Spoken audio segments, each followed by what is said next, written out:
Magandang araw, mga ka-truth teller. Ngayong araw na ito ay ating pag-uusapan ang tatlong magkakapatid na babae na naninirahan sa gitna ng kabundukan. Sila lamang, walang iniisip na kahit sino. Ngayon, tunghayan natin kung paano at anong mga ginawa ni Kalinga Prab para buksan nila ang kanilang puso sa ibang mga tao. Ang tatlong babaeng tinutukoy ko ay ang magkakapatid na sina Bea, Melissa at si Chris. Taglay nila ang kasiyahan, kakontentuhan sa gitna ng kabundukan. Dahil na rin dito, kaya sila naging mahiyain sa ibang mga tao. Hindi sila bukas para tumanggap ng iba. Hindi naisip ng mga magulang nila na kailangan nilang makisalamuha sa iba, na kailangan nilang makihalubilo sa iba.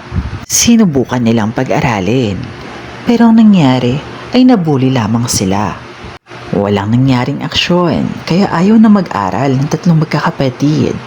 Nagstay na lamang sila sa kanilang bahay. Mabuti na lang at dumating na ang kalingap. Noong unang punta sa kanila ng mga kalingap ay kitang-kita sa mata ng tatlong magkakapatid ang pagiging mahiyain nila. Mababatid ang takot na sila lamang may alam kung saan nagmula.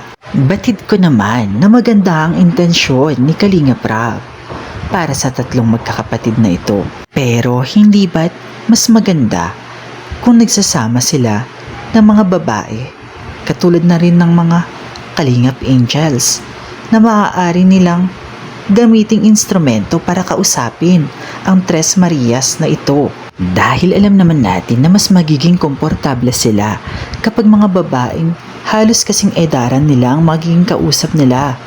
Mas mababawasan ang hiya at mas bibilis ang pag-open up nila sa mga tao.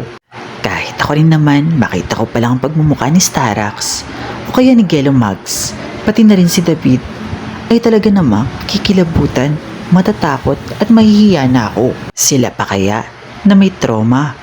Sila pa kaya na talagang mahiyain ang pagkatao?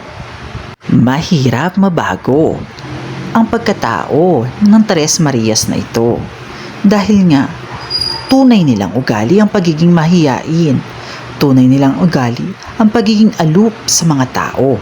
Hindi katulad ng ibang mga kalingap angels na tuwing nakikita ko sa personal at nakakasama ay hindi naman talaga tunay na mahiyain. Pero kapag nasa harap na ng kamera, akala mo kung sinong anghel kung makipag-usap. I-comment ninyo, mga ka-truth teller, kung alam nyo kung sino ang tinutukoy ko. Ngayon naman, nakikita naman natin ang paunti-unting improvement nitong tatlo. Samantalang mas mapapabilis ito kapag magsasama sila ng mga babae na maaaring maging kaibigan ng tatlo, na maaari nilang mapagsabihan ng kanilang problema, na kahit hindi nakatutok yung camera, maaari nilang makausap, maaari nilang masabihan ng nilalaman ng kanilang saloobin. Dapat din, iwasan na rin ang pagtawag sa kanilang mga zombie. Iwasan na rin ni Rob ang paggawa ng content na may nakalagay na magkakapatid na zombie. Dahil yun na ang tatatak sa utak ng mga tao na kapag nakita sila sa personal, ang sasabihin, ay, yun yung tatlong zombie oh! Na talaga namang hindi maganda pakinggan. At mas lalong ikakalungkot ng tatlong magkakapatid na ito. Ayun lamang sa araw na ito, mga ka-truth teller. Kayo ay mag-subscribe na at i-click ang notification bell. I-comment na rin ninyo ang inyong mga opinyon hanggang sa uulitin, mga ka-truth teller. And I am the truth Teller.